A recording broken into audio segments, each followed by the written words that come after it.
Selanjutnya poin yang ketiga. Poin yang ketiga itu tidak gampang terpengaruh.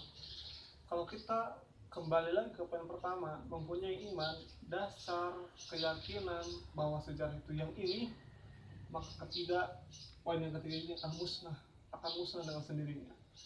Kita tidak akan terpengaruh oleh siapapun karena kita punya keyakinan itu sendiri. Keyakinan punya kita sendiri, yang pastinya itu didiskusikan dengan teman-teman kalian yang berbeda paham dengan kalian. Tidak menutup kemungkinan bahwa pengetahuan kita ada kelirunya, tidak menutup kemungkinan juga bahwa pengetahuan kita sama dengan yang lain. Yang penting saat berbeda jangan gusar, saat berbeda jangan bertengkar, saat berbeda jangan menjadi musuh, saat berbeda jangan memaksa kehendak kita untuk membenarkan kehendak orang lain.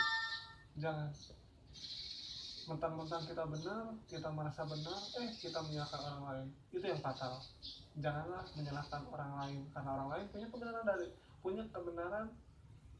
kebenarannya sendiri.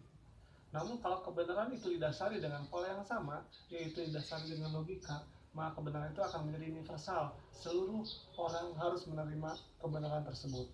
Kalau kebenarannya partikular adalah sebagian yang didasari dengan teks-teks agama, itu akan memicu perkelahian. Aku benar, kamu harus ikut agamaku. Itu tidak diperbolehkan.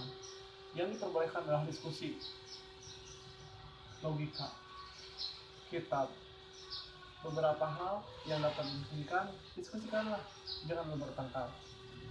Kalau kalian punya logika masing-masing, tapi kalau yang satu punya logika, yang satu tidak, jangan diskusi.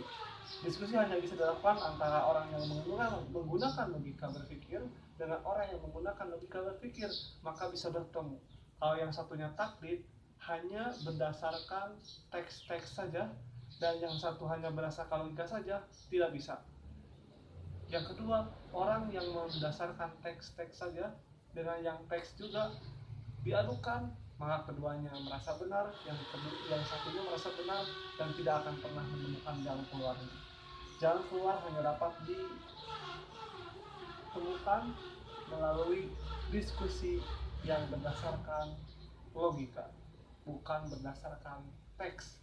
Teks adalah pendukung. Teks adalah sebuah hal, bukti bahwa itu pernah terjadi, bahwa itu masuk akal, bahwa itu dapat diterima oleh banyak umat, bukan sedikit umat. Kita banyak menemukan ajaran yang sedikit sekali orang mengikutinya, dan kita sering menganggap mereka sesat. Mereka sesat itu kalau merugikan orang lain. Kalau tidak merugikan orang lain, maka dia mempunyai satu fondasi, yaitu fondasi keyakinan saja tanpa logika.